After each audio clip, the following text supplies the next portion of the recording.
Graças a Deus que nos dá a vitória por intermédio de nosso Senhor e Salvador Jesus Cristo.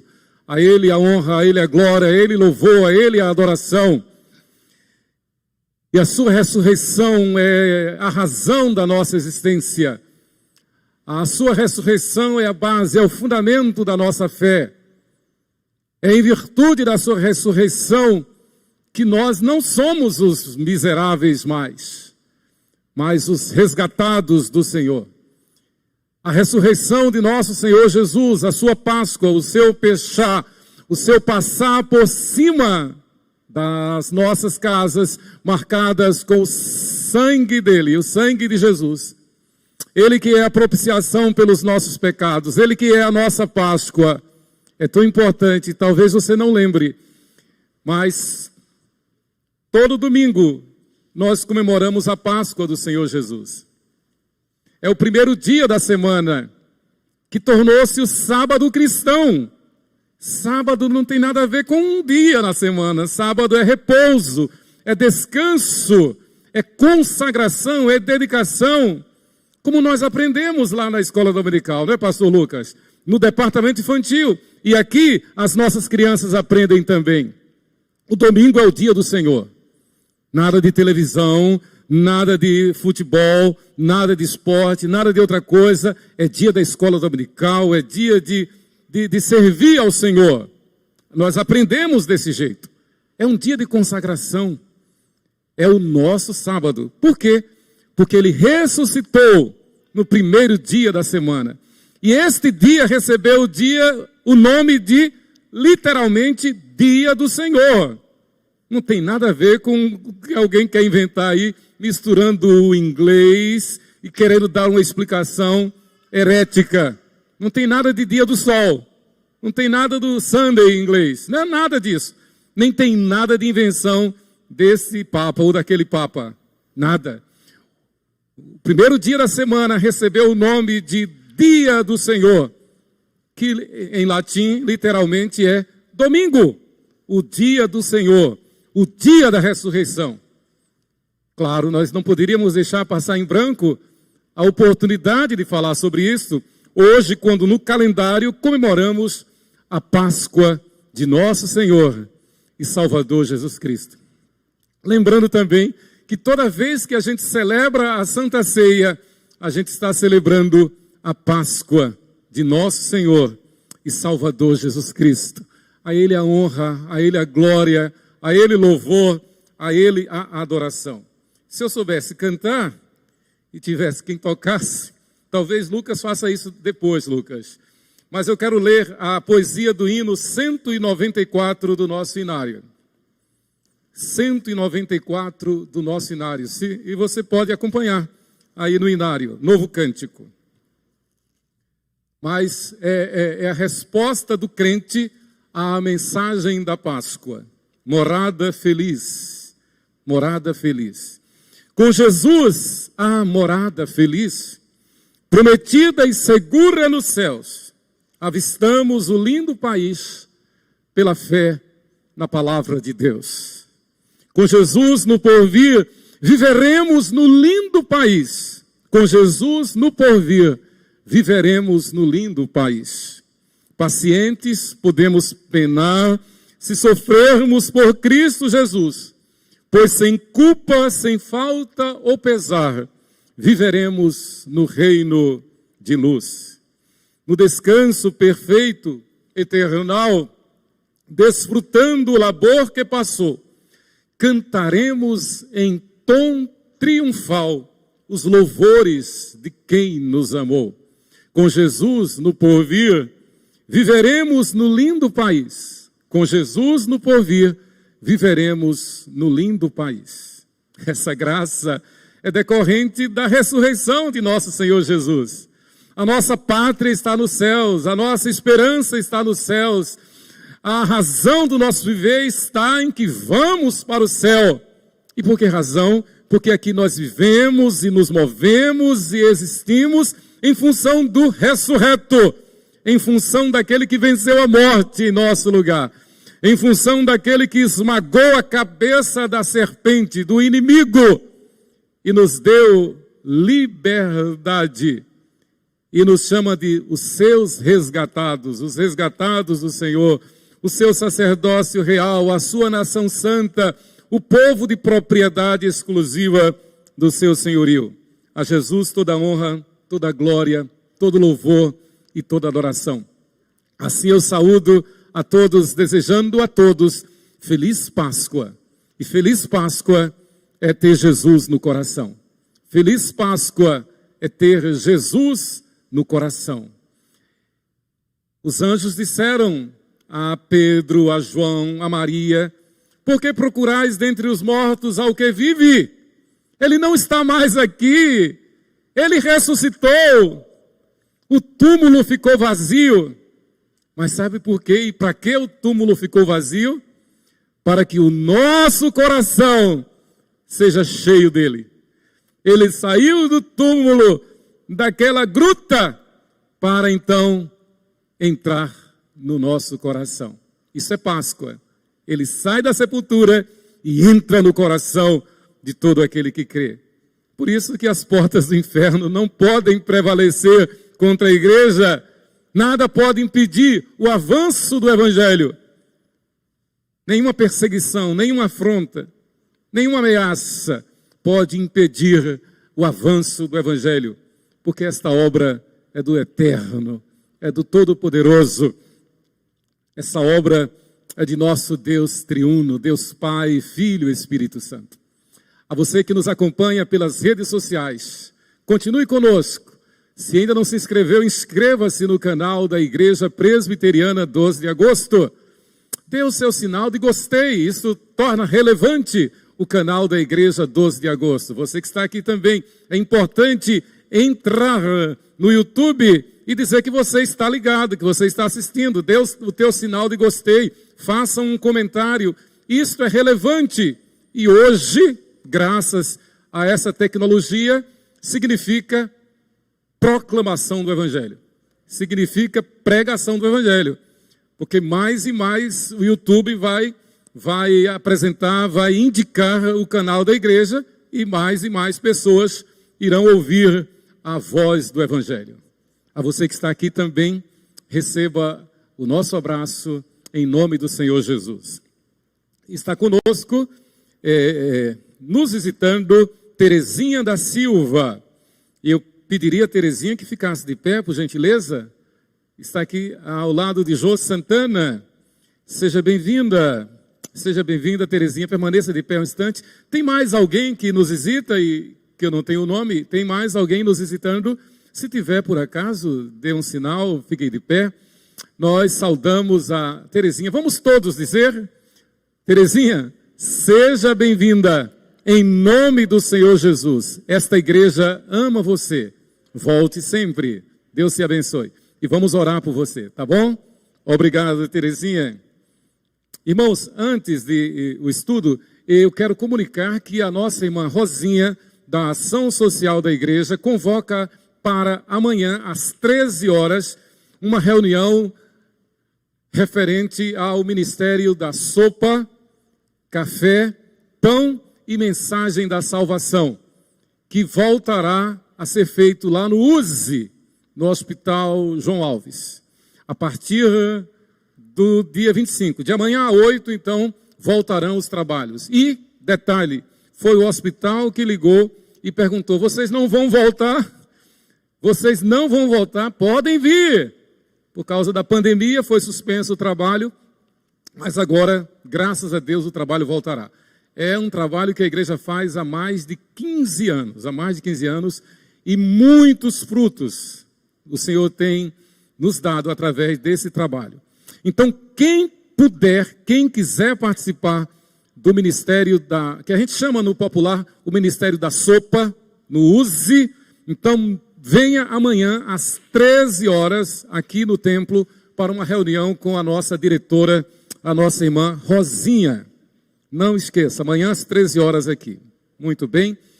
Vamos, irmão, assim, uma justificativa. O nosso diretor da escola dominical, o presbítero Francisco, então ele informa que, como houve uma mudança, desde o ano passado estava previsto a cantata para hoje de manhã, e aí ele não escalou o professor, então não foi feita a escala normal, cabendo então uma classe única, justamente porque não foi feita aquela escala.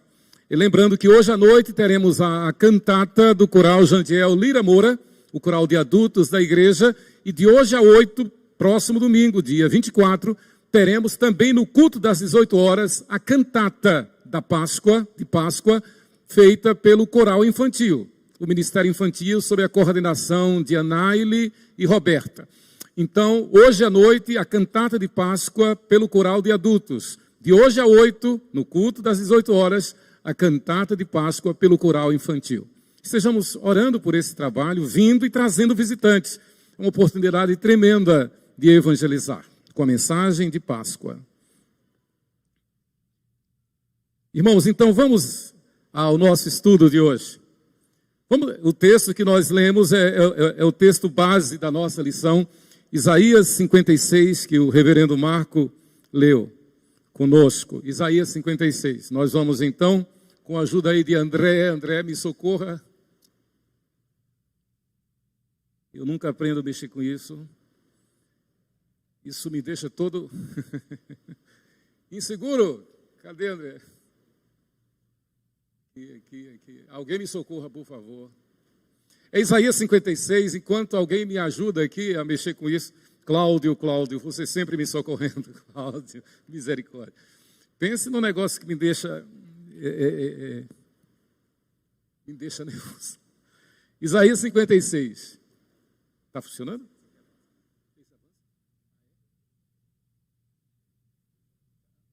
Ah, é porque não está indo lá, né? Eu não estou vendo. Tá bom, Cláudio. Valeu, Cláudio. Valeu. Isaías 56, de 1 a 8. A lição que nós estamos estudando na escola dominical, que tem tudo a ver com a mensagem da Páscoa. Vamos abrir novamente Isaías 56. É que aquela... agora chegou lá. Aquela câmera, aquela tela não estava mostrando. Isaías 56, de 1 a 8. Mais uma vez, vamos ler todos juntos, irmãos, a uma só voz. Isaías 56, de 1 a 8. Assim diz o Senhor, mantende o juízo e fazei justiça, porque a minha salvação está prestes a vir, e a minha justiça prestes a manifestar-se. Bem-aventurado o homem que faz isto, e o filho do homem que nisto se firma, que se guarda de profanar o sábado, e guarda a sua mão de cometer algum mal. Não fale o estrangeiro, que se houver chegado ao Senhor, dizendo, o Senhor com efeito me separará do seu povo. Nem tampouco diga o eunuco, eis que eu sou uma árvore seca. Porque assim diz o Senhor, aos eunucos que guardam os meus sábados, escolhem aquilo que me agrada e abraçam a minha aliança. Darei na minha casa e dentro dos meus muros um memorial e um nome melhor do que filhos e filhas. Um nome eterno darei a cada um deles, que nunca se apagará. Aos estrangeiros que se chegam ao Senhor para o servirem e para amarem o nome do Senhor, sendo desse modo servos seus, sim, todos os que guardam o sábado, não o profanando, e abraçam a minha aliança, também os levarei ao meu santo monte, e os alegrarei na minha casa de oração. Os seus holocaustos e os seus sacrifícios serão aceitos no meu altar, porque a minha casa será chamada casa de oração para todos os povos. Assim diz o Senhor Deus, que congrega os dispersos de Israel, ainda congregarei outros aos que já se acham reunidos. Amém. Oremos, irmãos, mais um instante. Senhor Deus e Pai, glorificado seja o teu nome, Senhor. É com temor e tremor que nos dirigimos a Ti. É com senso de plena devoção, louvor, adoração, que nos dirigimos a Ti, Pai. e submissos, suplicamos-te, ó Deus, a tua assistência, a tua misericórdia, pedindo que o Senhor aplique a tua palavra ao nosso coração. Certo, sim, Senhor, de que o Espírito Santo intercede por nós com gemidos inexprimíveis, porque nós não sabemos orar como convém. Sabemos sim que é o Espírito Santo quem nos revela a tua mensagem, a tua palavra. Pedimos-te, ó Pai, derrama sobre nós da unção do poder do Espírito Santo. E no nome de Jesus Cristo, que venceu a morte, que vive e reina para sempre, nós te pedimos que o Senhor nos santifiques, no nome de Jesus. Amém. Muito bem. Então, nesta lição nós vamos ver a mensagem dos capítulos 56 a 66. É uma mensagem chamada escatológica, lá no evangelista, o profeta Isaías. Então, o livro todo é um chamado à nossa santificação. Ler o profeta Isaías, desde o primeiro capítulo, é ter a sensação de que nós estamos entrando na glória celestial. Vejamos se não. Abra comigo Isaías capítulo 1. Essa alusão que Isaías fala, que ele faz, algumas figuras que ele faz no primeiro capítulo. Versículo 2, Isaías capítulo 1, versículo 2. Ouvi, ó céus, e dá ouvidos, ó terra, porque o Senhor é quem fala. Criei filhos e os engrandeci, mas eles estão revoltados contra mim. Eles se rebelaram, mas veja o que ele diz nos versículos 18 a 20. Isaías capítulo 1, 18 a 20. A despeito da rebeldia, a despeito do nosso pecado, a despeito da nossa transgressão, veja o que o Senhor diz: vinde, pois, Isaías 1, 18. Vinde, pois, e arrazoemos, diz o Senhor. Ainda que os vossos pecados sejam como a escarlata, eles se tornarão brancos como a neve. Escarlata, vermelho, se tornarão brancos como a neve. Ainda que sejam vermelhos como o carmesim, e aí ele faz uma redundância, ele ratifica. Ainda que sejam vermelhos como o carmesim, se tornarão como a lã. Se quiserdes e me ouvirdes, comereis o melhor desta terra. Mas se recusardes e fordes rebeldes, sereis devorados à espada, porque a boca do Senhor o disse. Isaías 9, versículo 6, esse texto tão conhecido, esse texto clássico, normalmente citado no Natal. Isaías 9, versículo 6. Porque um menino nos nasceu, um filho se nos deu, o governo está sobre os seus ombros, e o seu nome será Maravilhoso Conselheiro, Deus Forte, Pai da Eternidade, Príncipe da Paz. E o versículo 7, para que se aumente o seu governo, como isso acontece através da igreja, através do Evangelho, para que se aumente o seu governo e venha paz sem fim sobre o trono de Davi, como essa paz sem fim sobre o trono de Davi, o renovo, o tronco de Jessé, o renovo de Jessé, como na vida celestial, na vida eterna, sobre o seu reino, para o estabelecer e o firmar, mediante o juízo e a justiça, não de homens, mas o juízo e a justiça de Deus, desde agora e eternamente, e para sempre. O zelo do Senhor dos Exércitos fará isto. Irmãos, essa palavra é extremamente significativa e tem tudo a ver com a mensagem de Isaías 56. O zelo do Senhor dos Exércitos fará isso. Uma das melhores figuras que nós podemos ter acerca sobre o nosso Deus, Davi registrou no Salmo 131. Como criança desmamada no colo de sua mãe, tal é a minha alma para contigo. Espera, pois, em Israel, no Senhor. A ideia, a proposta, a mensagem de Deus é que nós nos sintamos como crianças amamentadas, dormindo no colo de sua mãe. Tal é a minha alma para contigo, diz o salmista. Assim devemos dizer, tal é a minha alma para com Deus. haja o que houver, aconteça o que for, seja qual for a prova, seja qual for a aflição, a minha alma descansa nos braços do Senhor. Ele cuida de mim.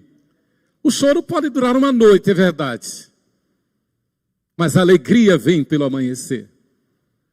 E devemos entender que muitas vezes a nossa vida aqui na terra é como uma noite de trevas, mas amanhã virá a ressurreição, e então estaremos para sempre na glória celestial, no novo alvorecer, no novo e eterno amanhecer.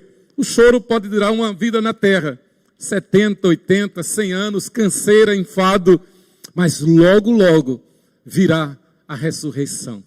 Logo, logo virá o novo dia.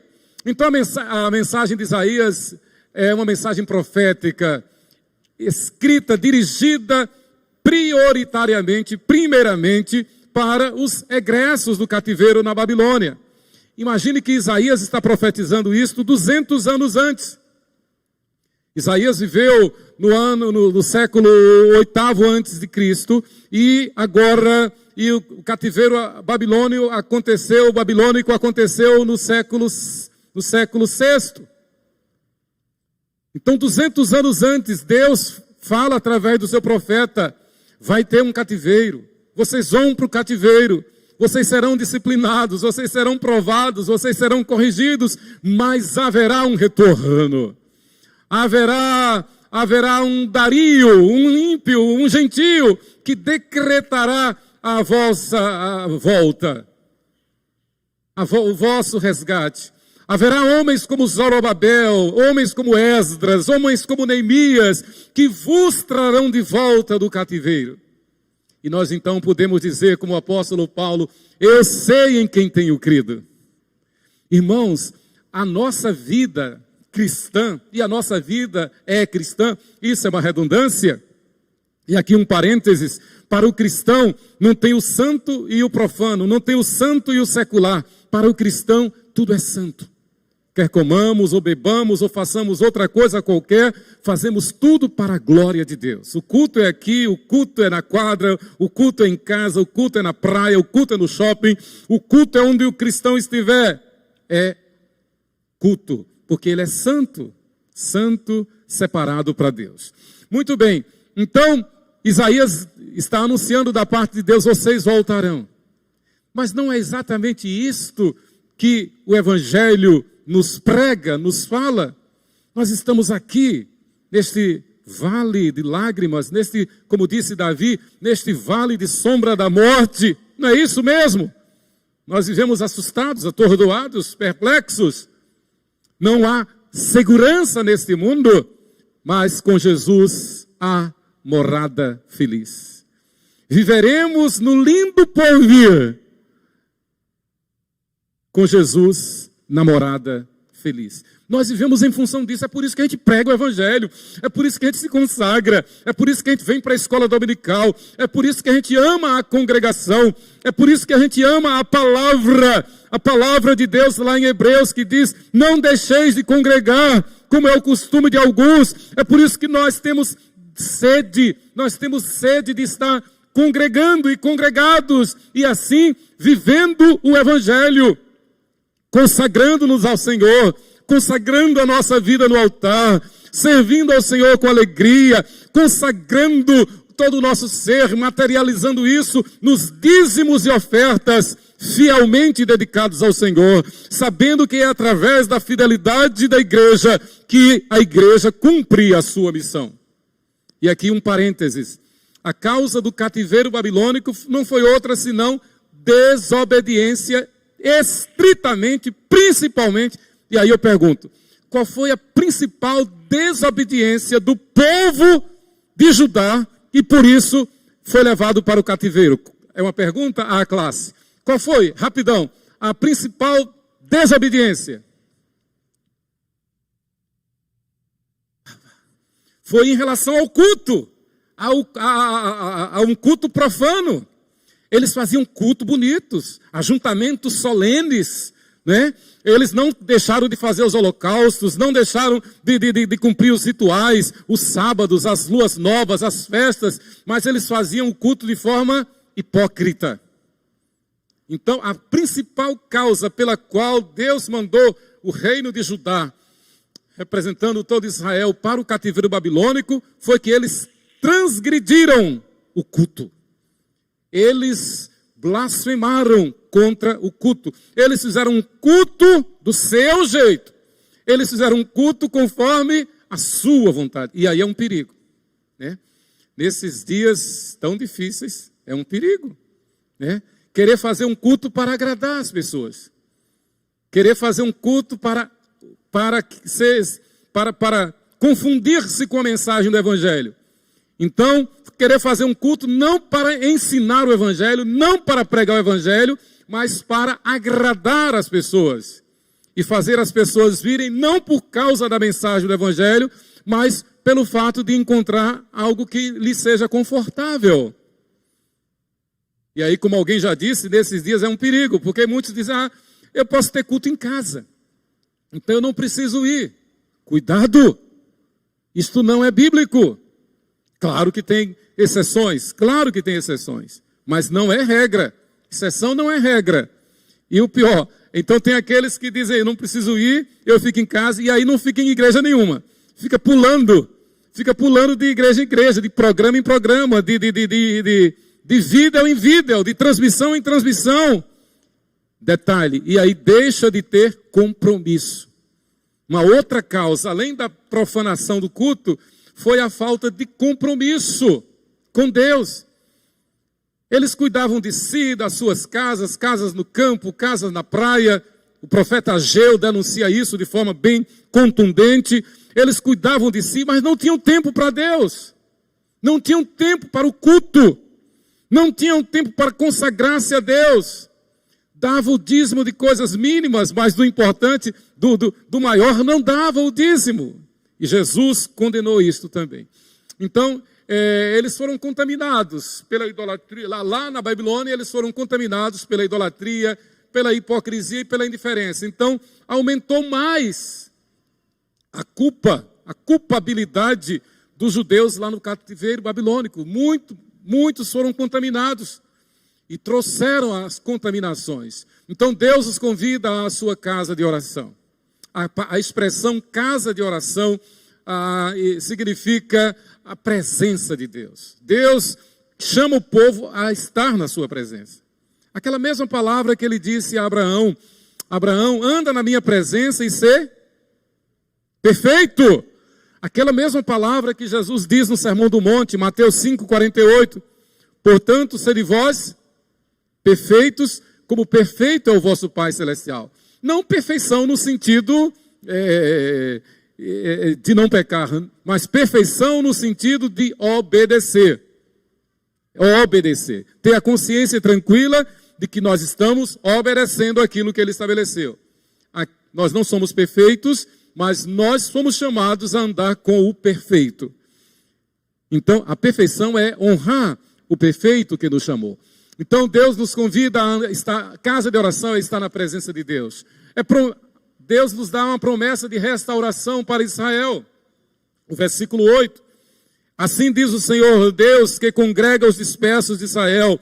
Ainda congregarei outros aos que já se acham reunidos. E aqui está a mensagem do Evangelho, mostrando que a salvação é para quem? Aí eu pergunto, a salvação Deus oferece a quem?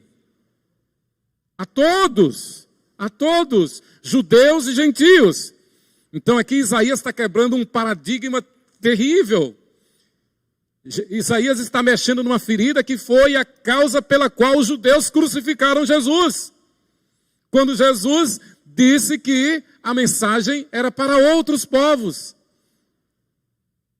E Jesus elogiou, por exemplo, Naamã, que embora sendo um sírio, foi curado. Aquela mulher sirofenícia. E Jesus mostrando que o evangelho era para outros. Não apenas para os judeus. Então Isaías está dizendo aqui, ainda congregarei outros aos que se acham reunidos, apontando para o Evangelho, apontando para a salvação além dos limites de Israel. É uma promessa de restauração, mas também um chamado aos eleitos do Senhor, até a consumação dos séculos, que são os resgatados do Senhor. Isaías 35, 10, 51, 11. Eu precisaria que tivesse um outro microfone, Alfeu, que eu gostaria de pedir que alguns irmãos lessem também. Então veja aí, mais microfone. Isaías 35, 10, estes versículos nós vamos ler juntos. Abramos o texto, irmãos. Isaías 35, 10. Isaías 35, 10 diz, os resgatados do Senhor voltarão e virão a Sião com cântico de júbilo. Alegria eterna coroará a sua cabeça. Gozo e alegria. O outro versículo é Lucas, Apolinário que vai ler. Isaías 51, 11, Lucas. Então, gozo e alegria alcançarão, e deles fugirá a tristeza e o gemido. E a gente pergunta, como que nós poderíamos classificar a nossa vida aqui sobre a terra? Como a nossa vida sobre a terra, numa boa, na real, ela pode ser classificada como? A nossa vida sobre a terra, ela é fácil ou difícil? Para ser bem objetivo. Ela é difícil. Davi, profeta do Senhor, disse que a nossa vida sobre a terra é como andar no vale da sombra da morte. Nós vivemos assustados. Nós vivemos assustados o tempo todo. Nunca houve tempo bom. Depois de Gênesis capítulo 3, depois da queda de Adão e Eva, nunca houve tempo bom. Imagine, eu gosto de fazer essa imaginação. Imagine que ganhar neném seria uma delícia, seria uma coisa maravilhosa, suave. Deus fez para que fosse um negócio maravilhoso. Tipo um lazer, tipo a melhor coisa, mais fácil. Mas por causa do pecado, o ato de ganhar neném, o ato de dar à luz, o ato de parir, tornou-se alguma coisa que homem macho nenhum suportaria. Quem me falou isso foi um dos ginecologistas de Sheila. Ele disse, pastor, fique tranquilo, porque a sua esposa ela é forte, como toda mulher é forte. Porque homem nenhum suportaria a dor de ganhar neném. Então, nós vivemos num vale de sombra da morte. Mas há uma esperança. Leia aí, pastor, Isaías 51, 11. Assim voltarão os resgatados do Senhor e virão a Sião com júbilo, e perpétua alegria lhes coroará a cabeça. O regozijo e a alegria os alcançarão, e deles fugirão a dor e o gemido. Aleluia!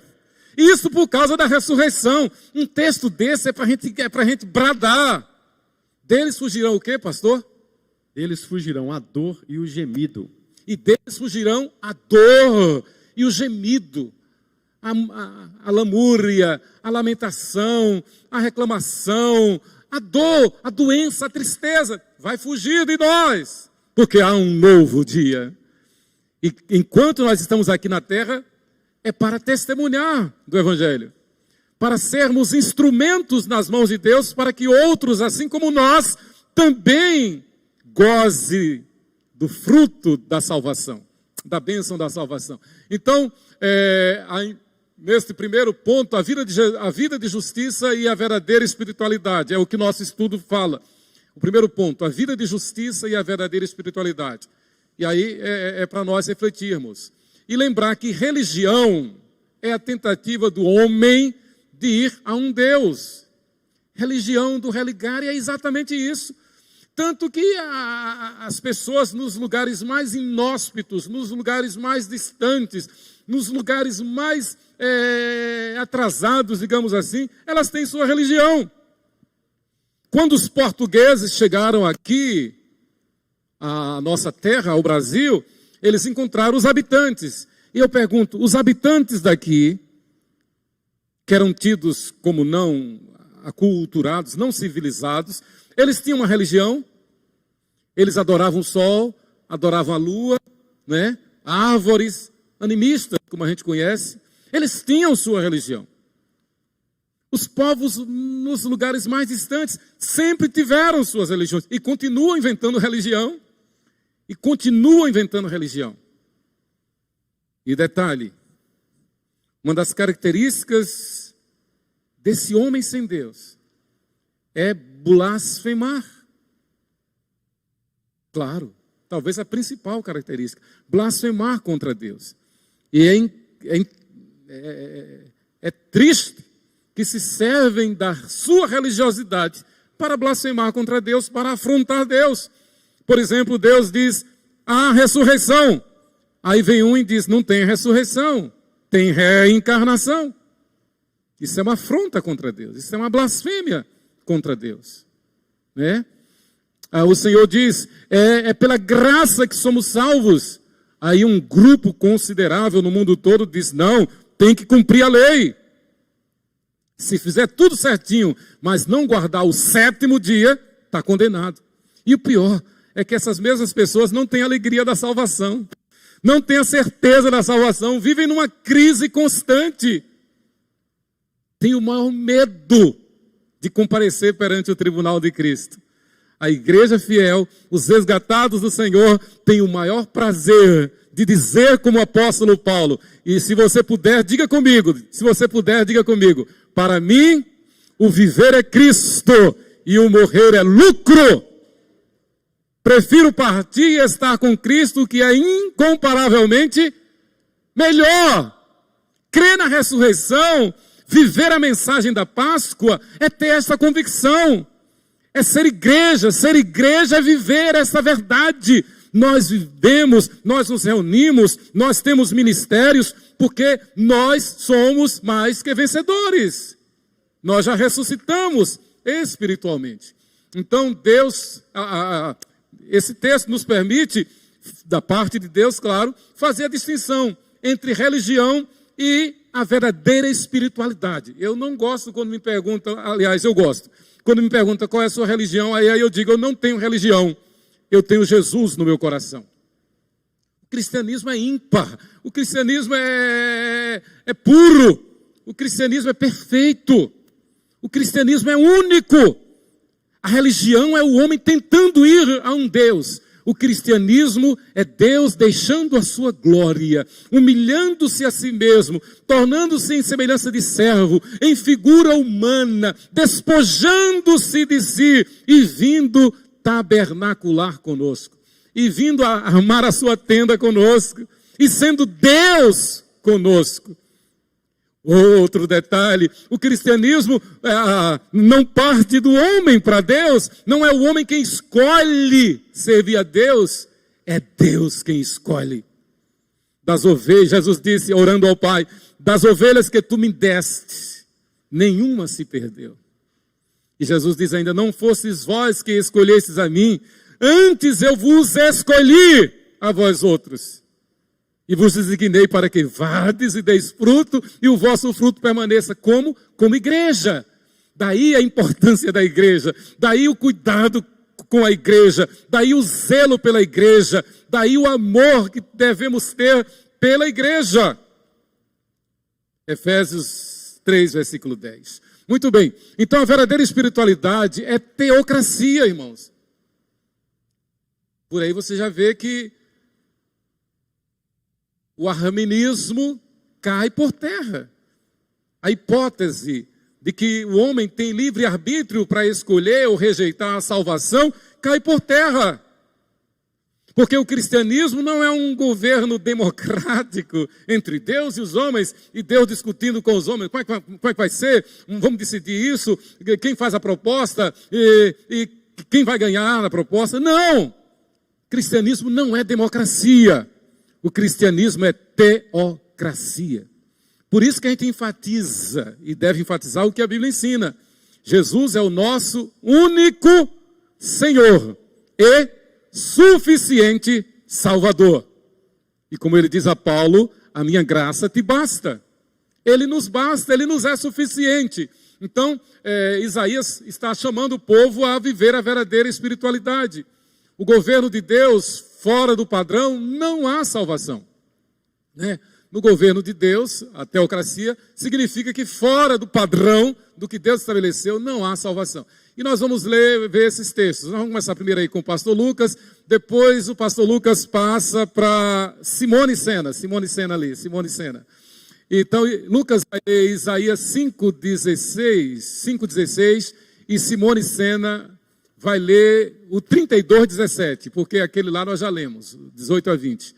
Então vamos com Lucas 5,16 e depois Simone Sena, o 32,17. Mas o Senhor dos Exércitos é exaltado em juízo, e Deus, o Santo, é santificado em justiça. Amém. Aí passa agora para Simone Sena. Então Deus, o Santo, é santificado em justiça. Justiça de quem? Do homem? Justiça nossa? Não, porque nós não temos justiça. Então, ele nos veste com a sua justiça. Que coisa maravilhosa. Isaías 61, de 1 a 3. E Paulo, escrevendo aos Romanos, no capítulo 3, Romanos 3. Ele nos veste de justiça. Ele põe sobre a nossa cabeça uma coroa de justiça. Ele nos chama de carvalhos de justiça. Sabe por quê? Porque, como diz Paulo, lá em Romanos 3, Jesus Cristo é a nossa propiciação. Ele é o nosso propiciatório. Propiciatório significa tampa de pecados. É aquela tampa que cobria a arca lá no Santo dos Santos, que era cheia do sangue do animal oferecido em holocausto. Aquele sangue apontava para o sangue de Cristo. Então Paulo diz, olha, não precisa mais de sacrifício de animais, porque o Cordeiro de Deus que tira o pecado do mundo derramou o seu sangue uma vez para sempre, de tal forma que o sangue dele está sobre nós, sobre os que creem, sobre a igreja, sobre os fiéis. Vamos ouvir Simone, Isaías 32:17. O efeito da justiça será paz, e o fruto da justiça, repouso e segurança para sempre. Amém. Amém. Amém. O efeito da justiça será paz, e o fruto da justiça, repouso e segurança para sempre. É por isso que Paulo diz que em Cristo nós vivemos, completem, nós vivemos e nos movemos e existimos. É por isso que a igreja chegou até aqui. É por isso que a igreja chegou até os Combas lá com o missionário Ronaldo Lidório. É por isso que a igreja está florescente lá no mundo islâmico, ainda que alguns estejam sendo martirizados, ainda que a perseguição seja terrível. É por isso que a igreja avança, porque quem governa a igreja não é o homem, não somos nós. Quem habilita, quem capacita a igreja é o Senhor da igreja. Então a mensagem de Isaías para o povo é: confia no Senhor, buscai o Senhor enquanto se pode achar, invocai-o enquanto Ele está perto. Isaías está chamando o povo a uma aliança, a uma renovação da aliança com Deus. Então, ainda na vida de justiça e verdadeira espiritualidade, é chamado à justiça e à retidão. Salvação e justiça prestes a manifestar-se. O que o texto sagrado quer dizer com isso? O que o nosso Deus quer dizer com isso? Salvação e justiça prestes a manifestar-se. No contexto geral, no contexto mundial, o que é que isso significa? A salvação e a justiça está prestes a manifestar-se, que é o que está lá em Isaías 56, versículo 1. Vamos ler todos juntos. Isaías 56, versículo 1. Todos juntos. Assim diz o Senhor: mantende o juízo e fazei justiça, porque a minha salvação está prestes a vir, e a minha justiça prestes a manifestar-se. Está prestes? Está. Em que perspectiva nós podemos entender esse versículo? Lá, no século 8º a.C., 700 anos antes de Cristo, a confirmação, o cumprimento imediato dessa profecia era o retorno do povo da Babilônia. Hoje, para nós, como se cumpre essa profecia? Isaías 56, versículo 1. A minha justiça prestes a manifestar-se. A nossa alegria, a nossa certeza de que Jesus está voltando. E nós tornaremos não da Babilônia de Nabucodonosor. Mas nós retornaremos deste mundo não para a Jerusalém, lá da Palestina, lá do Oriente Médio, mas nós retornaremos desta Babilônia para o novo céu e a nova terra. Irmãos, nós temos que pensar nisto. Nós temos que sonhar com isto. Como diz o cântico, o hino, ó pensai nesse lar lá do céu, ó pensai nesse lar lá do céu, ó pensai nos amigos dos céus.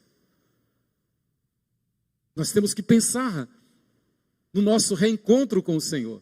Nós temos que viver em função, e isto aí é lastro, isto aí é base para a santificação. Né? Nós podemos e devemos nos santificar, porque vamos nos encontrar com o Santo, Santo, Santo. Por que Jesus chamou aquelas 5 virgens de prudentes? Alguém pode falar aí bem alto? Por que Jesus chamou as 5 de prudentes? Por que elas foram prudentes? Porque elas estavam preparadas e se preparando. Em outras palavras, elas estavam se santificando. Elas estavam se santificando, se consagrando, se concentrando. Elas estavam preparadas para as bodas, para entrar com o noivo. Muito bem. Então o governo do Senhor é teocracia. Assim diz o Senhor. É Ele quem manda. O cristianismo não é para nós discutirmos. O cristianismo é para nós obedecermos. Não é para discutir, é para obedecer. Os resgatados do Senhor devem, então, deixar os pecados. Hélio, ao microfone aí, rapidão. Fiquem bem atentos aí.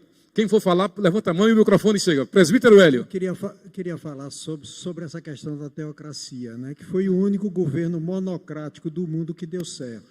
Ah, boa. Não é isso? Boa. Quando Deus foi o governo sobre Israel. Não é? E depois que os homens assumiram a monocracia, não deu certo. Aí a Grécia inventou a democracia, que é governo do povo. Então existe a grande diferença entre teocracia e a democracia. Perfeito. Teo, Deus, cracia, governo. Então, governo de Deus. É o governo. Perfeito. Bem colocado, Hélio. Então o povo optou por deixar a teocracia para ter o seu governo. E, no decorrer da história, os gregos inventaram a democracia, governo do povo, e é o que a gente vê aí. Muito bem colocado. Então, o governo do Israel verdadeiro, do Israel de Deus, da igreja de Deus, é teocrático, a gente obedece. Por isso que a gente faz a profissão de fé, por isso que a gente promete obedecer às autoridades da igreja enquanto forem fiéis às Sagradas Escrituras.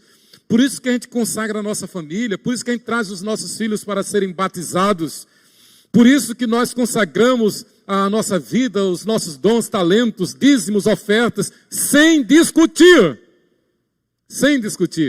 porque Deus falou, está falado, Ele é quem manda, me dá uma tristeza, eu tenho que bater nessa tecla. Como é que pode ser um cristão e não ser fiel no dízimo? Não estou falando de quem está desempregado, não. Estou falando de um cristão que é empregado, tem seu salário, tem sua renda, ou é aposentado, sei lá, mas não é fiel no dízimo. A Bíblia, Deus, chama isso de roubo. Deus chama o crente, o membro da sua igreja que não é fiel no dízimo, Deus chama de ladrão. Malaquias 3, versículo 10. Vós me roubais nos dízimos e nas ofertas. E Jesus citou várias vezes, condenando a hipocrisia daqueles judeus que davam o dízimo do endro e do coentro, davam o dízimo de hortaliças, mas não davam o dízimo da sua renda, do principal. Que coisa, não é? Então, bem colocado o presbítero Hélio, governo de Deus é Deus quem manda, Deus diz é meu, e nós consagramos a Ele. Aí eu volto um pouquinho atrás. Por isso que nós consagramos a nossa família, por isso que nós fazemos profissão de fé, por isso que nós trazemos os nossos filhos para serem batizados, porque é Deus quem manda, é Deus quem governa. Então, viver em função de Cristo, Gálatas 4, de 4 a 6. Eu vou pedir a Hélio, que está aí perto, que leia, por favor, Hélio. Gálatas 4, de 4 a 6. Aí vou pedir a Jô Santana, que abra Romanos 12, 1 e 2. Aí, Araceli, você vai ficar para lá e para cá. Romanos 12, 1 e 2. Mateus 16, 24. Vou pedir a Astolfo. Mateus 16, 24. Filipenses 4, 5 e 6. Filipenses 4, 5 e 6. Vou pedir ao pastor Marco Antônio. Filipenses 4, 5 e 6, pastor Marco Antônio, e Colossenses 3, de 1 a 11, nós vamos ler todos juntos. Então vamos ouvir a primeira leitura, Gálatas 4, de 4 a 6. Vindo, porém, à plenitude do tempo, Deus enviou seu Filho, nascido de mulher, nascido sob a lei, para resgatar os que estavam sob a lei, a fim de que recebêssemos a adoção de filhos. E porque vós sois filhos, enviou Deus ao nosso coração o Espírito de seu Filho que clama, Abba, Pai. Aleluia! Então a misericórdia de Deus é tão grande que Ele não apenas nos chamou, como nos deu. Ele não apenas nos chamou, como nos habilitou. Ele nos chamou e nos formou. E colocou um diploma na nossa mão, né? Colocou um selo sobre nós, dando-nos o Espírito Santo. Ele nos chamou e nos habilitou com o Espírito Santo. Muito bom. Romanos 12, 1 e 2. Jô Santana. Portanto, irmãos, rogo-lhes pelas misericórdias de Deus, que se ofereçam em sacrifício vivo, santo e agradável a Deus. Este é o culto racional de vocês. Não se amoldem ao padrão deste mundo, mas transformem-se pela renovação da sua mente, para que sejam capazes de experimentar e comprovar a boa, agradável e perfeita vontade de Deus. Amém! Resumindo, significa, eu não sou dono do meu nariz, eu não mando na minha vida. Quem manda na minha vida é o Senhor. Tem uns cristãos de boa cepa, de 4 costados, que, por exemplo, pensam em casar. E aí decidem o seguinte: só começo a namorar se tiver certeza de que posso casar com essa pessoa. Ponto. Tem cristãos que colocam diante de Deus: vou namorar, sei que é a bênção do Senhor, sei que este é um escolhido de Deus, com quem eu vou me casar, esse ou essa. Mas aí coloca diante de Deus: só vou beijar na boca depois do casamento. E honram isto. Eu acho lindo, eu tenho ouvido isso. Que coisa linda. Primeiro, esperam, só começa a namorar se tiver certeza de que pode casar. Não está dizendo que vai casar, mas não namora por namorar. Isso se chama defraudar. Paulo reclama lá em Tessalonicenses. E ainda dizem o seguinte: então a gente está namorando, mas a gente só vai beijar na boca depois que casar. Porque essa é uma intimidade maior e a gente tem que vigiar. Eu acho bonito isso. Então é Romanos 12, 1 e 2. Mateus 16, 24, Astolfo. Então disse Jesus a seus discípulos: se alguém quer vir após mim, assim mesmo se negue, toma a sua cruz e siga-me. Amém. Quer ir a Jesus? Quer ir para o céu? Negue-se a si mesmo. Ponto. Negue-se. Eu não tenho vontade própria. Eu não mando em mim. A minha vida está nas mãos de Deus. Se o Senhor disser vem, eu vou. Vá, eu vou.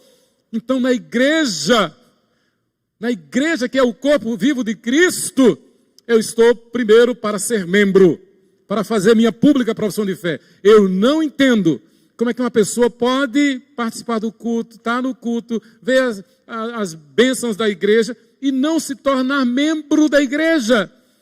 E não apresentar-se ao conselho para ser examinado. E não fazer sua pública profissão de fé. E não se tornar um membro comungante da igreja. Como é que chama? Um congregado.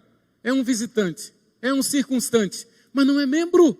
Não, eu quero ser membro da igreja. Eu quero ser membro da igreja. Né? O Senhor nos chamou. Mateus 16, 24 foi Astolfo. Agora Filipenses 4, 5 e 6, pastor Marco Antônio. Seja a vossa moderação conhecida de todos os homens, perto está o Senhor.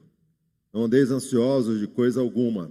Em tudo, porém, sejam conhecidas diante de Deus as vossas petições, pela oração e pela súplica, com ações de graças.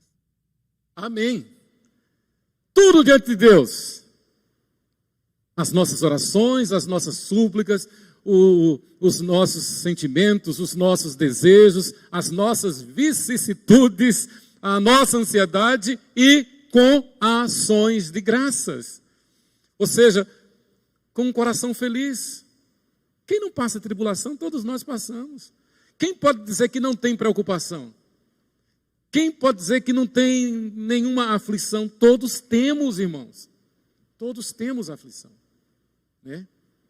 Depois que eu li esse livro maravilhoso do reverendo Patrick Dugan, se você não adquiriu, adquira. Deve ter aí no Recanto Evangélico. Né? Ele não deixou aqui, mas deve ter, né? Porque Olguinha ela é representante da editora Betânia. Esse livro é fantástico. Então, uma das lições que ele deu, e é como ele diz, é para começar hoje, e é para qualquer idade. Por exemplo, eu paguei durante... Não quero influenciar você em nada. Mas, por exemplo, se eu tivesse obedecido, feito uma poupança, uma previdência, para uma previdência privada, eu já teria essa aposentadoria da previdência privada. E por falta de orientação, aí ao invés de eu fazer isto, eu fiquei pagando seguro de vida, para que quando eu morresse, Sheila pudesse ter um benefício, né, um seguro. Eu estou dando uma ilustração. Então, tem coisas melhores do que as que se nos oferecem de forma fácil. E muitas vezes, por falta de instrução, nós ficamos atormentados com as vicissitudes, com as preocupações deste mundo.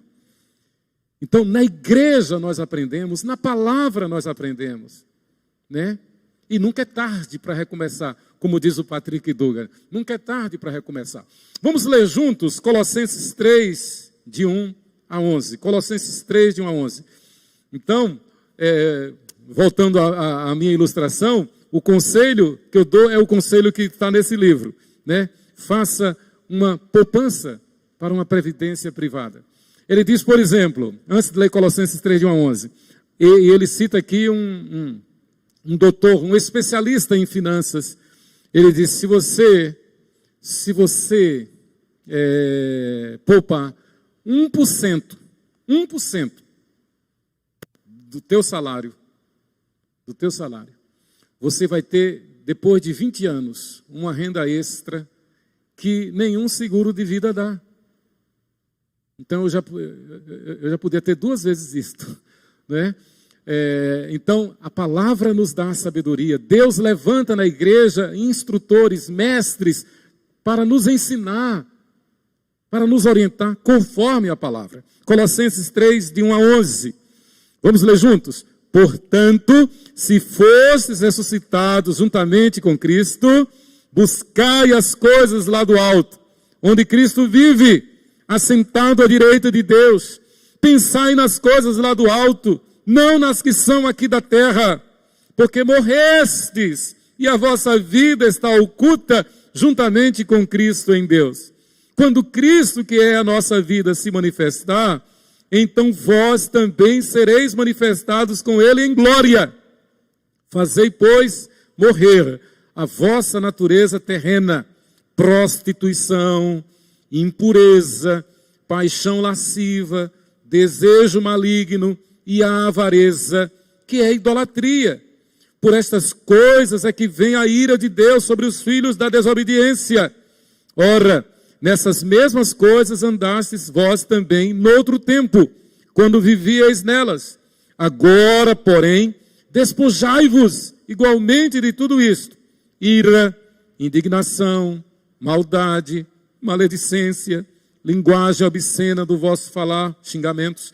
não mintais uns aos outros, uma vez que vos despistes do velho homem com os seus feitos, e vos revestistes do novo homem, que se refaz para o pleno conhecimento, segundo a imagem daquele que o criou, no qual não pode haver grego nem judeu, circuncisão nem incircuncisão, bárbaro, cita, escravo, livre, porém Cristo é tudo em todos. Amém?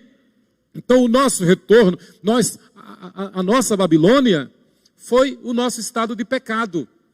Nós estávamos na Babilônia antes de entregar nossa vida a Jesus. Então nós somos resgatados do Senhor. Nós saímos da Babilônia da nossa incredulidade, do nosso pecado. Colossenses 1,13 chama a Babilônia de império das trevas. Nós estávamos no império das trevas, saímos da Babilônia, somos resgatados, viemos para o reino dos céus já.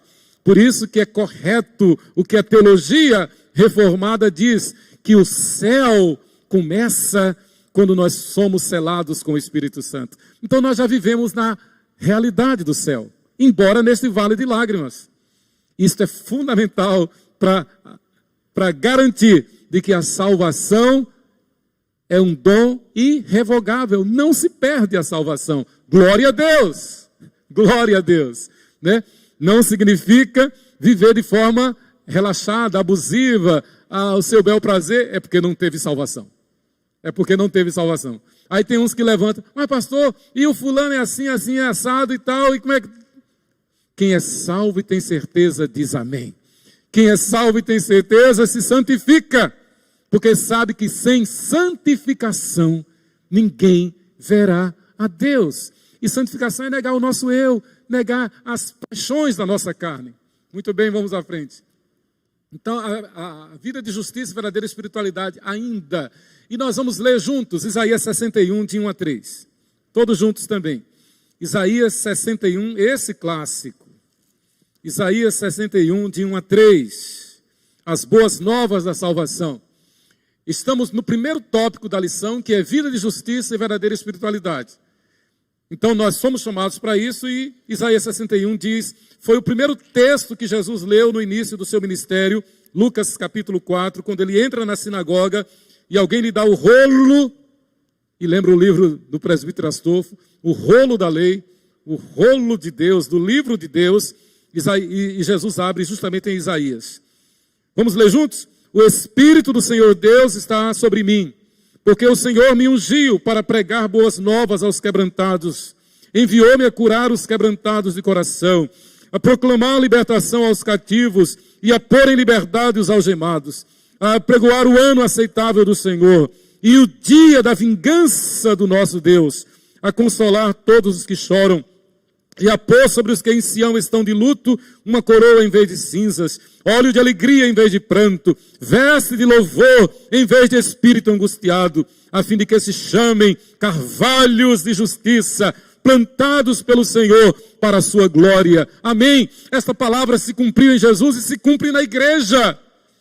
Esta palavra se cumpriu em Jesus e se cumpre em Nádia Bonfim, se cumpre em Marco Antônio, se cumpre em Elisandro, se cumpre em Edésio, se cumpre em Ana, em Astolfo, em Valtenor, em nós, na igreja.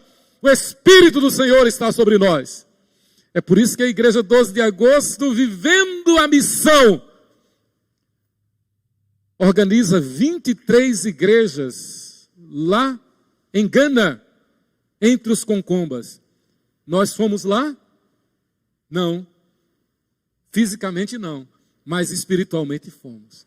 Nós fomos lá sustentando as cordas do nosso querido Ronaldo Lidório.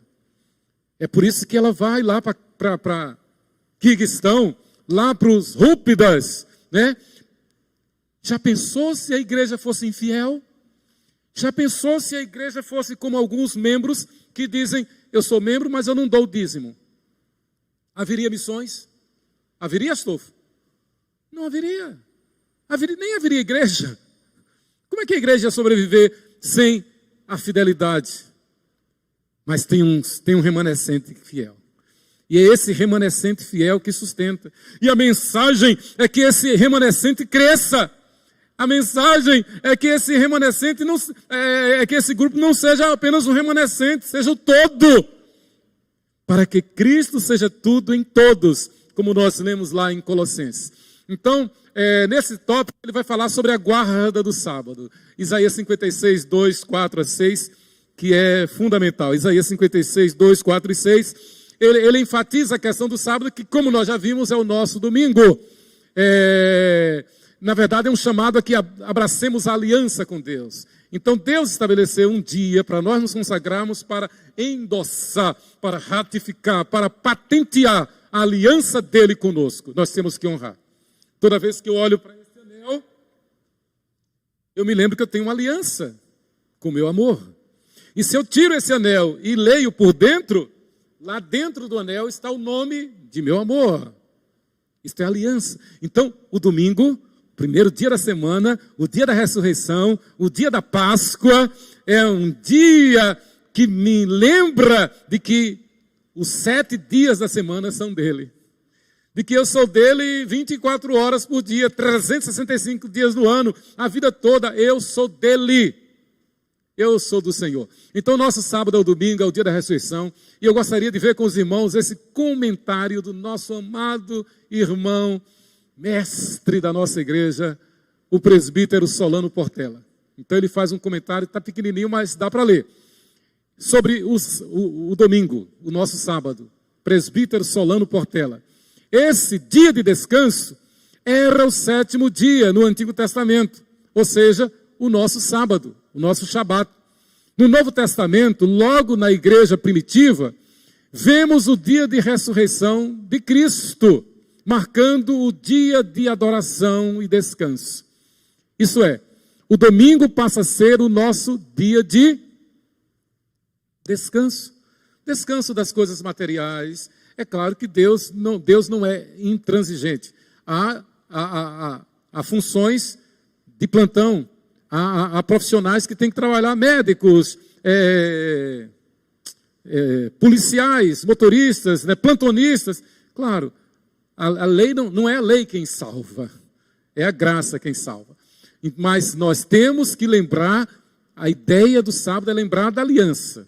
Então, é lembrar que nós estamos em comunhão com Deus. Claro, se você não está de plantão, você deve estar no templo, né? E o domingo, então, passa a ser o nosso dia de descanso. Os apóstolos acataram esse dia, isso aí é história pura. Os apóstolos acataram esse dia como apropriado à celebração da vitória de Jesus sobre a morte. E eles enfatizam isso, está lá em Atos 27, 1 Coríntios 16, 2, Apocalipse 1, 10. Então é sempre a lembrança da vitória sobre a morte. Então é correto dizer que o sábado, que o sétimo dia ficou como símbolo da sepultura, da morte, do castigo da lei. E o primeiro dia ficou como símbolo da vitória, da ressurreição, do novo dia. O 7º dia ficou como símbolo do choro que dura uma noite, de uma noite de choro. E o primeiro dia ficou como símbolo da alegria que vem pelo amanhecer. O novo dia, o novo alvorecer. A igreja fiel tem entendido a questão da mesma maneira, ou seja, a mesma maneira dos apóstolos. Não é a especificação do 7º que está envolvida no mandamento, mas o princípio do descanso e santificação. Amém. Nunca houve controvérsia, a não ser quando surgiu uma nova, entre aspas, revelação no século XIX. Até então nunca houve controvérsia. Mas no século XIX, especificamente 1823, lá nos Estados Unidos, alguém disse que teve uma nova revelação. E é interessante que os que defendem isso dizem que essa revelação tem o mesmo peso de autoridade da Bíblia. Isto é, mais do que acrescentar um tio ou um i à palavra de Deus, né? Nada, nós não precisamos de outra revelação. A revelação são os 66 livros do cânon sagrado. Muito boa palavra do presbítero Solano Portela. Então, as implicações da vida de justiça e verdadeira espiritualidade, ainda conforme Isaías 61, de 1 a 3. O sábado cristão é o domingo. A sua observância só vale se for o reflexo de uma vida de santificação, de domingo a domingo. De domingo a domingo. né? E Isaías enfatiza isso porque os judeus batiam no peito dizendo que guardavam o sábado, mas na verdade, se houvesse alguma coisa que fosse lhe dar lucro, eles faziam no sábado. Ele dizia, todo mundo tem que guardar o sábado, mas havia os fazendeiros que permitiam que o gado fosse vendido no sábado para facilitar os retardatários, aqueles que não se prepararam durante a semana para trazer o animal de holocausto. Então chegava na porta do templo, havia os cambistas, havia os que cuidavam dos animais, vendendo para que, tipo um fast food de holocausto, para que o sacrifício fosse feito. É uma hipocrisia terrível. Mas os poderosos diziam, nós guardamos o sábado. Mas os empregados estavam trabalhando lá. E eles mesmos, se um animal caísse num buraco, eles iam lá tirar. Jesus reclama isso, né? Então, guardar a lei sem santificação é o mesmo que coar um mosquito e engolir um camelo. Guardar a lei sem santificação, e guardar a lei sem santificação é pensar somente na lei. Não lembrar que nós temos o Espírito Santo. Não lembrar que nós estamos debaixo da graça. Não lembrar de que quem nos sustenta na fé não é a nossa boa vontade, não são as boas obras, não é a nossa diligência, não é a nossa capacidade. Quem nos sustenta na graça é somente o quê? Quem nos sustenta na graça é somente a misericórdia de Deus. E misericórdia, miseriecardia, literalmente lá no grego, é colocar miseriecardia. É colocar o coração no sofrimento do outro. É colocar o coração na miséria do outro. Então misericórdia é isto. Jesus sabe da nossa fragilidade, Jesus sabe da nossa fraqueza, então Ele põe sobre nós a sua misericórdia. E aí nos alenta, aí nos renova, aí nos dá um novo ânimo. Louvado seja o Senhor. Então guardar a lei sem santificação é coar um mosquito e engolir um camelo. Guardar o sábado e não ter a alegria da salvação é condenação. Isaías 1, 11, 13 e 14 falam isso. Nós já lemos o 13 e 14. É condenação. Guardar a lei sem santificação, guardar o sábado e não ter a alegria da salvação é condenação. Pronto, o segundo tópico, estrangeiros e eunucos, testemunhos da graça de Deus. E esse fala muito de perto a nós, porque para os judeus nós somos gentios. Até então eles não admitiam que a salvação fosse para outros povos. Mas Jesus veio e rompeu isto. O apóstolo Paulo foi chamado por Jesus para ser o apóstolo aos gentios. Nós não tínhamos acesso. E Isaías fala isso, os judeus serão resgatados, serão salvos, gentios serão salvos. Isaías fala de uma bênção especial sobre os eunucos. Eunucos dentre os próprios judeus. Então, um homem era feito eunuco para poder servir no palácio. Para estar perto do rei, da casa do rei, da família do rei. Então, eles emasculavam o homem. Era uma dor, era um sofrimento, era uma maldição. E a lei dizia, lá em Deuteronômio 23, de 1 a 3, a lei dizia que o eunuco não podia participar do ajuntamento solene. Então, não podia participar, por exemplo, da Santa Ceia. Não podia participar do culto. Interessante. Eles ficavam à parte. Eles eram constrangidos. Eles eram forçados a se fazerem eunucos, né?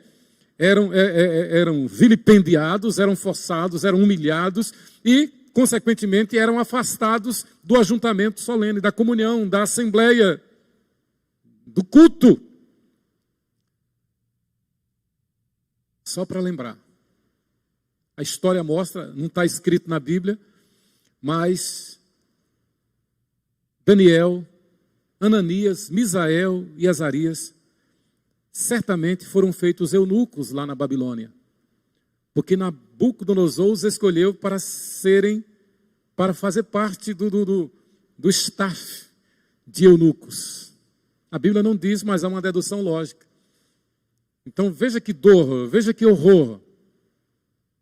Então a promessa, a profecia de Isaías fala do chamado do Senhor para os eunucos, chamando-os de volta. Isaías 56, de 4 a 7. Porque assim diz o Senhor aos eunucos que guardam os meus sábados. Era eunuco, foi feito eunuco, mas era fiel. Era consagrado, levava a Deus a sério, era crente. Aos eunucos que guardam os meus sábados, escolhem aquilo que me agrada e abraçam a minha aliança. Foram feitos eunucos, mas eram crentes. Então, na tradição judaica, eles estavam afastados do culto. Mas, na graça de Deus, eles foram chamados ao culto. Dá para entender? Né? Na tradição judaica, na religião judaica, eles foram afastados do culto. Mas no evangelho, nas boas novas da salvação, eles foram trazidos de volta para o culto. Os eunucos, versículo 4, versículo 5, darei na minha casa e dentro dos meus muros um memorial e um nome melhor do que filhos e filhas. Eunuco não podia gerar filho. Eunuco não podia gerar filho. Era uma maldição, era uma pecha, era uma condenação, era uma humilhação. Aí as boas novas da salvação diz: vocês não apenas participarão da assembleia solene, vocês não apenas participarão do culto, como vocês também gerarão filhos e filhas. Louvado seja Deus. E aqui vai uma palavra de conselho bíblico. Jovens que estão jovens recém-casados, jovens que estão se preparando para casar, não tenham medo de ter filhos, queiram ter filhos. Filhos são bênçãos. E a Bíblia manda que a gente encha a nossa aljava deles de filhos. Uma pena que eu e Sheila só pudemos ter 2 meninas. Nós já tínhamos os nomes das outras, Raabe, Ruth, tudo com R. Se fosse homem, Rafael, né? Mas Deus só nos deu Rebeca e Raquel. Mas ter filhos é bênção, é Deus quem sustenta. É difícil. No tempo de nossos pais foi muito difícil também. Nos tempos de seu avô, hein, Astolfo? Lá no início de 1900. Foi difícil. Mas quantos filhos Deus deu? E quantas bênçãos Deus deu a teu avô? Quantos pastores saiu? Astolfo, presbítero, quanto? Daquele homem que teve uma vida dura, difícil. Mas o rolo de Deus nos abençoa. O rolo de Deus nos garante que Ele é quem sustenta. Então, queiram ter filhos. E se pensar em ter um carro que seja tipo uma Kombi, para poder transportar os filhos. Eu tenho dito às meninas, queiram ter filhos. Deus tenha, nos ajude. Muito bem. Então, promessa, o renovo do Senhor, o Messias, o grande garante o livre acesso a gentios e eunucos. É Jesus, o renovo, o tronco de Jessé, garantindo a bênção de Deus sobre estrangeiros e eunucos, a bênção de Deus. A salvação sempre em função do sacrifício do Messias, do Cristo. Isaías 59, 20. Cadê o microfone? Isaías 59, 20. Quem pode ler aí? Astolfo. Isaías 59, 20. E depois Isaías 63, 16. Isaías 63, 16. Vou pedir de novo a Simone Sena que leia Isaías 63, 16, depois de Isaías 59, 20. Astolfo. Irá o Redentor a Sião e aos de Jacó que se converterem, diz o Senhor. Amém. Repita aí, Astolfo. Virá o Redentor a Sião e aos de Jacó que se converterem, diz o Senhor. Amém. Virá o Redentor a Sião e aos que se converterem, diz o Senhor. Então a gente recebe a bênção da conversão porque é promessa de Deus. Isaías 63, 16, Simone Sena. Mas tu és o nosso Pai, ainda que Abraão não nos conhece e Israel não nos reconhece, tu, ó Senhor, és o nosso Pai, Aleluia. Nosso Redentor, é o teu nome desde a antiguidade. Amém. Amém. Nós sabemos em quem temos crido, Ele é o nosso Redentor. E porque Ele vive, nós podemos crer no amanhã. E como Jó, nós podemos dizer, eu sei que o meu Redentor vive, e por fim levantar-se-á sobre toda a terra. Ele vive, louvado seja Deus. Então, há promessas divinas aos estrangeiros e aos eunucos, é uma ênfase, estar na casa do Senhor, versículo 5, estar na comunhão com Deus. Eles eram alijados, eles eram afastados, eles eram humilhados, mas o Senhor diz, eu resgato vocês. Um nome melhor do que filhos e filhas. Um nome melhor do que filhos e filhas. Isso aí é a essência do Evangelho. A gente lembra do missionário Edson Teixeira. Edson Teixeira esteve aqui várias vezes, trazidos pelos nossos irmãos Saudoso, Idelfonso e Márcia, do Toque de Poder. Edson Teixeira, uma bênção, tem feito uma obra gigantesca na Índia, resgatando meninas que seriam vendidas para a prostituição. Edson Teixeira, brasileiro, de São Paulo. Edson Teixeira, ele teve uma vida terrível. Pense no pior da Cracolândia. Foi Edson Teixeira. Mas um dia alguém lhe falou do Evangelho. Um dia alguém lhe entregou um Novo Testamento, dos Gideões. E ele teve um encontro com Jesus. Já pregou aqui várias vezes, no tempo do Toque de Poder. Está lá firme, você pode entrar aí nas redes sociais e ver o trabalho que ele está fazendo. No Facebook, lá na Índia, comprando meninas, construindo uma obra social gigantesca. Ele é jovem ainda, ele é mais novo do que eu. Edson Teixeira. Então o Senhor resgata, o Senhor liberta, o Senhor restaura através do Evangelho, através da igreja. Imagine se alguém não tivesse evangelizado Edson Teixeira, né? Se alguém não tivesse evangelizado Edson Teixeira. Imagine se Ananias, lá na rua direita, em Damasco, não tivesse ministrado a palavra para Saulo de Tarso. A gente nem lembra de Ananias, aquele homem lá da rua direita de Damasco. Mas foi um instrumento que Deus usou para ser o primeiro discipulador de Saulo. E se tornou o grande apóstolo Paulo dos gentios. Então, evangelize, entregue um folheto, faça uma oração, manda uma mensagem para alguém, aproveite as redes sociais, não faça simplesmente repetir alguma coisa, mas marque uma pessoa, manda uma mensagem objetiva para aquela pessoa, ore por aquela pessoa. A santificação, a verdadeira espiritualidade, significa pertencer à casa de oração. Então Deus chama eunucos e gentios e estrangeiros a vir para a sua casa, a vir para a verdadeira espiritualidade. O foco é sempre a verdadeira espiritualidade. Miqueias 4:2 fala isto, Isaías 2:3 fala isto.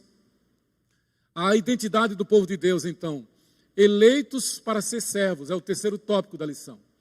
Os servos serão congregados pelo Senhor, ele está dizendo isso no versículo 8. A nossa esperança, a nossa alegria é que nós estaremos congregados para sempre com o Senhor. Detalhe, no céu não vai entrar meros indivíduos, no céu entra a igreja do Senhor. O Senhor não virá buscar indivíduos, o Senhor virá buscar a sua noiva. A igreja é tão importante que o Senhor a chama de noiva, que será sua esposa. Ele diz que o encontro dele com a igreja será como um casamento. As bodas, ele virá para casar com a noiva, a igreja. Então, quando o eleito percebe estar perdido, a exemplo do filho pródigo, ele volta para a casa do pai. É batata isso é tranquilo, não tem erro. O não eleito, ele não vai reconhecer a graça salvadora, mesmo na presença de Deus. Exemplo, Judas Iscariotes. Judas Iscariotes. Jesus chamou, Jesus discipulou, Jesus doutrinou, Jesus permitiu que ele servisse durante todo o seu ministério, acompanhando, vendo sinais, prodígios, maravilhas. Jesus advertiu, cuidado, porque um dos que estão comigo à mesa vai me trair. Teve jeito. Judas se arrependeu? Não.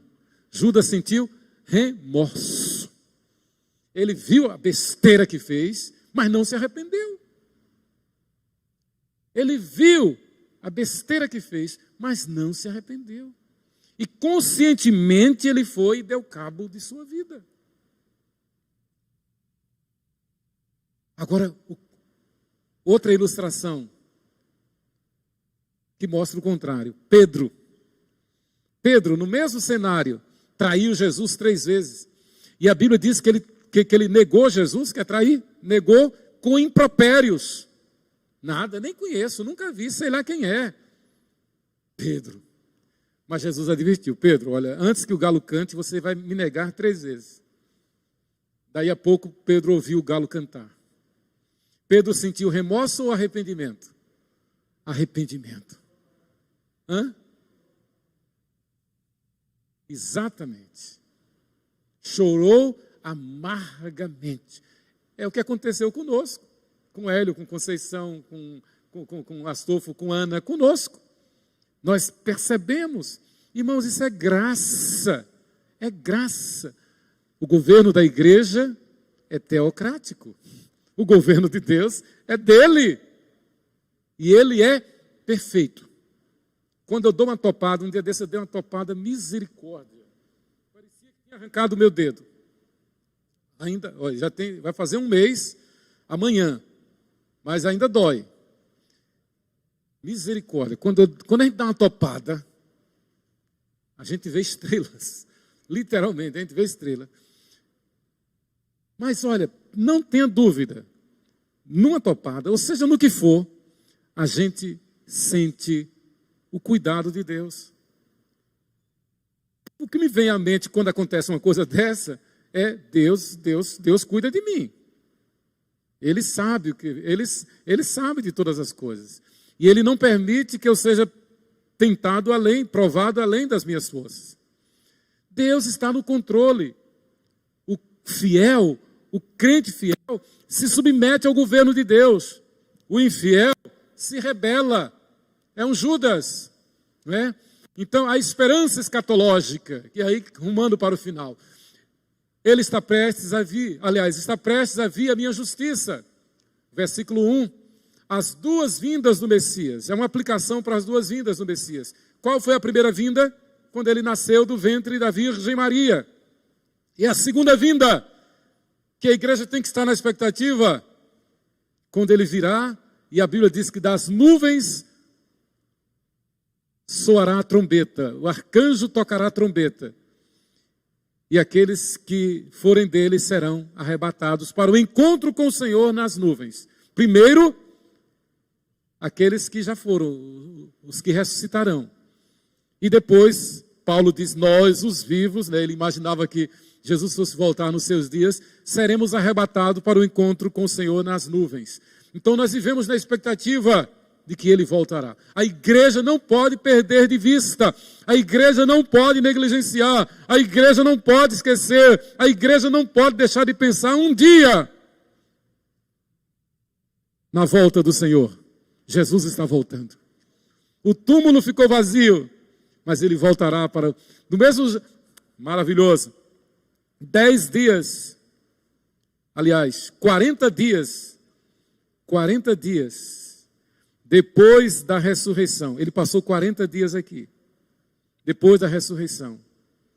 No 40º dia, ele ascendeu aos céus, subiu aos céus. Enquanto aqueles cerca de 500 irmãos estavam ali perplexos, vendo aquela maravilha, anjos vieram e disseram, por que estáis preocupados? Este Jesus que viste subir, virá do mesmo modo como viste subir. Né? Jesus virá outra vez. Louvado seja o seu nome.